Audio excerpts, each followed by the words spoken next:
Good evening and welcome to Tucker Carlson Tonight. If you can remember that far back, Democrats formally began impeachment proceedings against President Trump on September 24th of this year. Today, nearly 2 months later, they held their first public hearing. CNN went wall to wall with it all day under strict instructions from their reclusive dwarf king to squeeze every last drop of partisan drama from the proceedings. If you got stuck in an airport and happened to catch some of it, you can testify to how pointless and tiresome the whole thing was.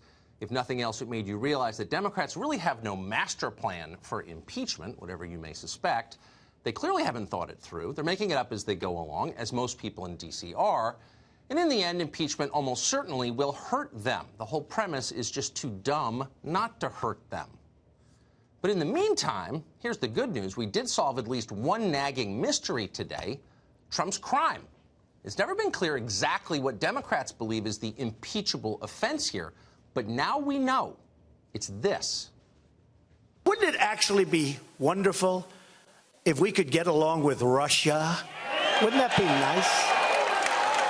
If we get along with Russia, we go out together with others, and we knock the hell out of ISIS. Wouldn't that be great? So that was August of 2016. Wouldn't it be great if we got along with Russia?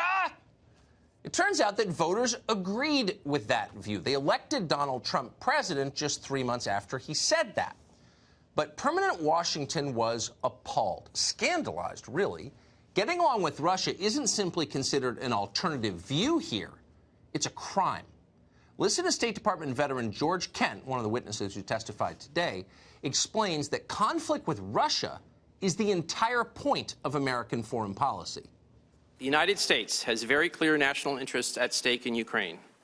Ukraine's success is very much in our national interest, in the way we have defined our national interest broadly in Europe for the past 75 years. Our strategic aim for the entirety of my Foreign Service career is not possible without a Ukraine whole, free, and at peace, including Crimea and the Donbass, territories currently occupied by Russia. Okay, you need to get a pen. This is getting complex, but it's important. The territorial integrity of Ukraine is essential to America's national interest. Now, our own borders mean nothing, of course. Defending them is racist and it's immoral. Everyone in Washington knows that, and they'll remind you of it if you think otherwise.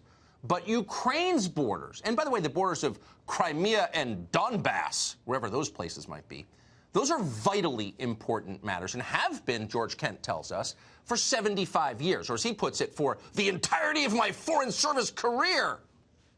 So back off, Donald Trump, with your wild ideas about changing things simply because the world is totally different now and voters want to move on.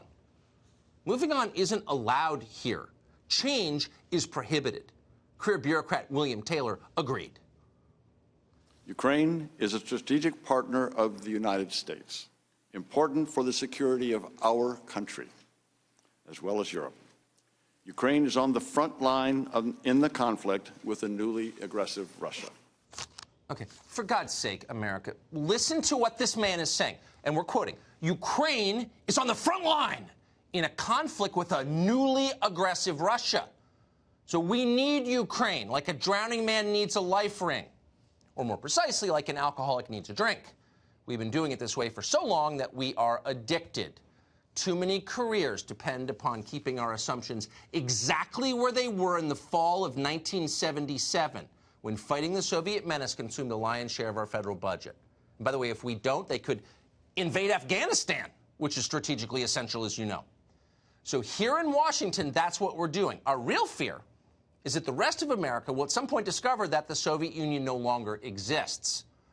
We're afraid they'll learn that Russia's economy is now the size of Italy, that their military budget is 1/10 of ours, that their only aircraft carrier needs to be towed around the ocean because it's broken, that their best scientists and engineers have moved to New Jersey, leaving them unable to build a working escalator.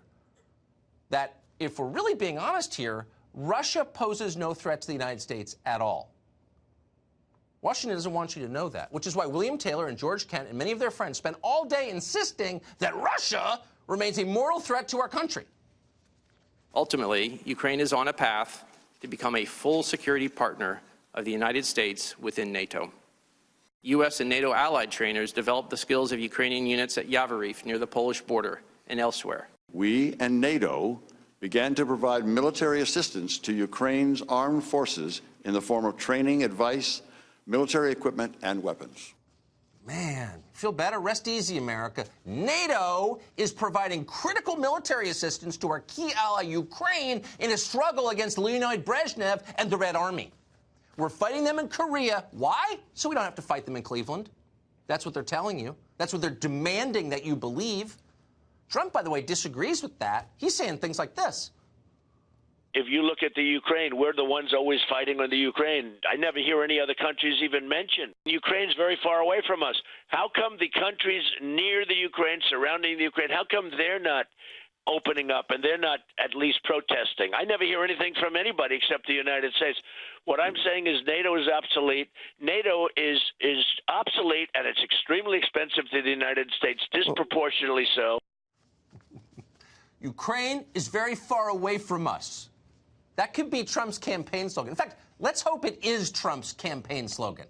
Now, it's not a sentence that's going to get you 800 on the SAT, obviously, but there is a kind of simple brilliance to it. It implies a question that official Washington cannot answer. And the question is this: why exactly are we doing things this way? How does it help America? For daring to ask that question, which is the only question that matters ever, they are impeaching him. Listen to Adam Schiff admit that. While the founders did not intend that impeachment be employed for mere differences over policy, they also made impeachment a constitutional process that the Congress must utilize as necessary.